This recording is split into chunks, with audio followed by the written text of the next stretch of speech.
Well, welcome the Hope Kids and happy Easter. Can you believe it? It's finally here, Easter. The greatest day in history, the day that we celebrate the time when Jesus got up and walked right out of the grave, conquering death. I love this time of year. I love talking about Easter because it was such a critical day, such an incredible day when we saw the Son of God conquer death. Oh, I love that. And it blows my mind that Jesus was willing to go through all that for us. I love that. But it blows my mind that he would choose to do that. Let me tell you something. I've literally knocked out my teeth 3 different times. Don't ask my mom about it. Every time I mention my teeth, she's like, because it caused so much stress in our family. It was unbelievable. I knocked them out when I was 9, when I was 13, and when I was 18. Let me tell you, 2 of the worst pains I've ever felt in my life had to do with my teeth. The second worst pain I've ever felt was the 3rd time when I was 18 and I knocked out my front teeth. I had already had some false teeth, but on this day, I knocked out 1 more and another half. So another 1.5. I have 7 false teeth today. But on that day, I was helping a friend. She asked if I could help her learn how to golf. So I'm like, sure, let's go out to the golf course. I'll show you how to golf. And so I was helping her. I'm showing her, here's what you do. Hit the ball like this, go like this, go like this. And everything was going just fine. And she's like, can I hit one off the tee? Can I hit one off with one of that really long club? I'm like, sure. It's a little harder. Got to be careful. Let me show you. And so I went up and I showed her, and then I stood behind her. I'm like, okay, hold the club like this, put your hands like this, and then wait a second, and then I said wait so that I can step back and get away from her. She didn't hear wait, so she swung it back. And then she swung that club all the way through, and it came all the way around, and it hit me right in my face, knocking me to the ground. I remember rolling over. Oh, my lip was split so wide open that the doctor cringed when he saw my lip. But my teeth, when I opened my eyes after I rolled over, were just sitting there on the ground. This tooth right here, the whole thing was huge. Scared me. It was ugly, by the way. Laying there on the ground.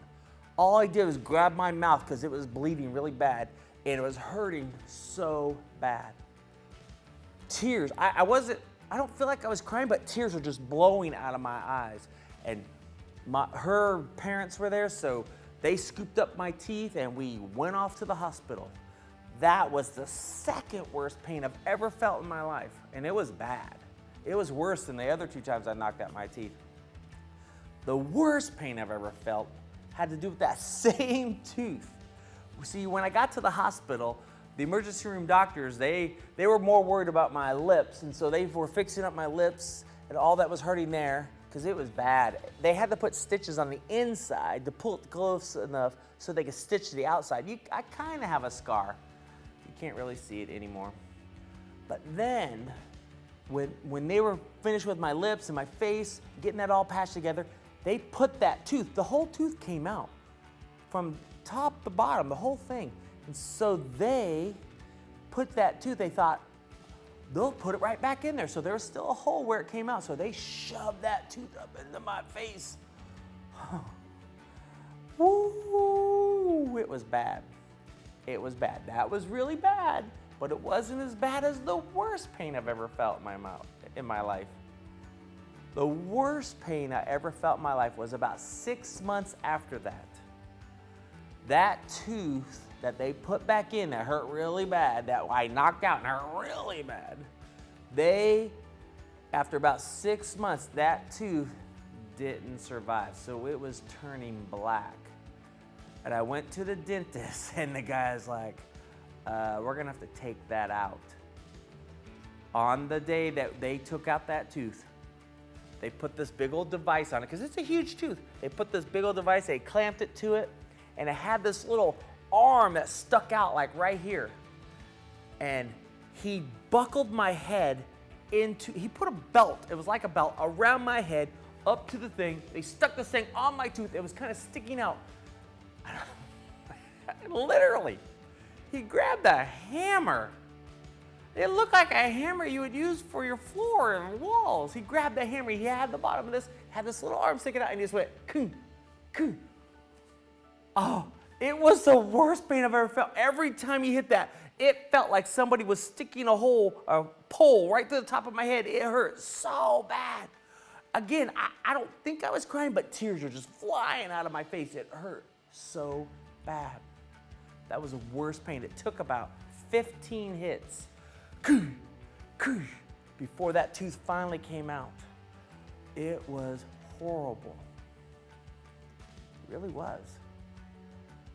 But when I come to know what I know, Jesus went through a lot more than the worst pain I've ever felt in my life, and he did it for hours. That's what we're going to talk about here in a minute in our lesson from God's Word.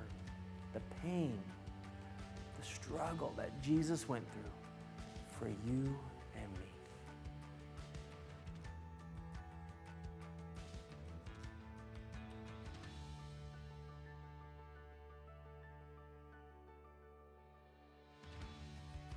It's Easter. Happy Easter.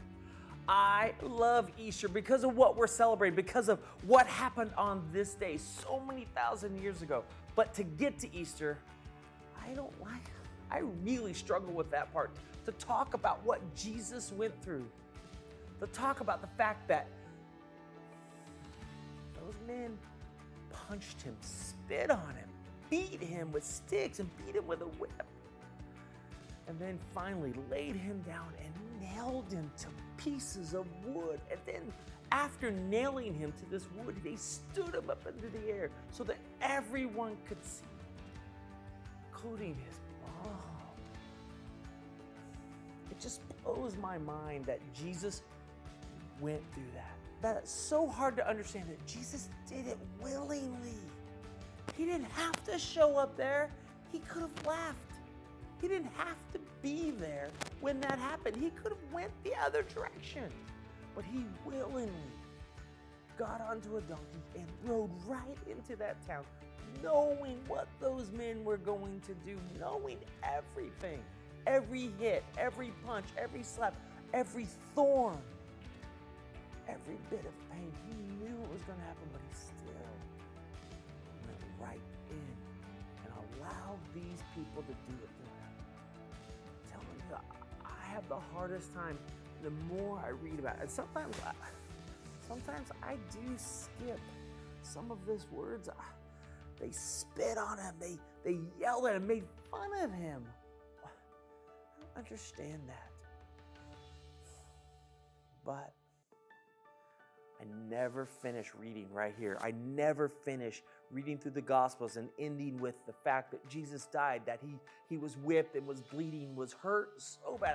I always continue on, because after that, after Jesus died on that cross, after he gave up his life, they buried him in a tomb. They put him in a tomb. They laid his dead body there, and they put a huge stone in front of it. And they thought it was over. Every one of them, all of his friends, his mom, his brothers and sisters, every single one of them thought it was over. Goodbye, Jesus. It was nice knowing you.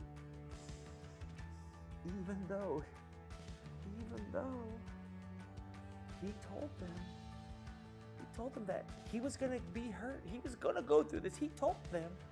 He kept telling them, hey, I'm going to go through this, but I'll be back. This is going to happen to me. It's going to be horrible. You're going to be scared, but I'll be back. His friends, his mom, his brothers and sisters, they all watched this happen. Once it was over, many of them ran and hid. They were trying to figure out where we're going to go, what we're going to do, where we're going to hide now. Are we next? Are they going to come after us? If they hurt Jesus, the nicest person in the entire universe, the one person that would never be mean, that was always kind, always helpful, if they could hurt him, maybe they'll come after us too. So they were hiding. And 3 days later, on that Sunday morning, Jesus' friends, Mary, and other Mary, his mom, wanted to just go. They just wanted to go and pay their final respects to Jesus and just say goodbye as they were weeping. The whole way there, they cried as they made their way to the tomb, and their whole hope was just to see his body one more time, to hug him and say goodbye. We love you, we love you. That's what their hope was for.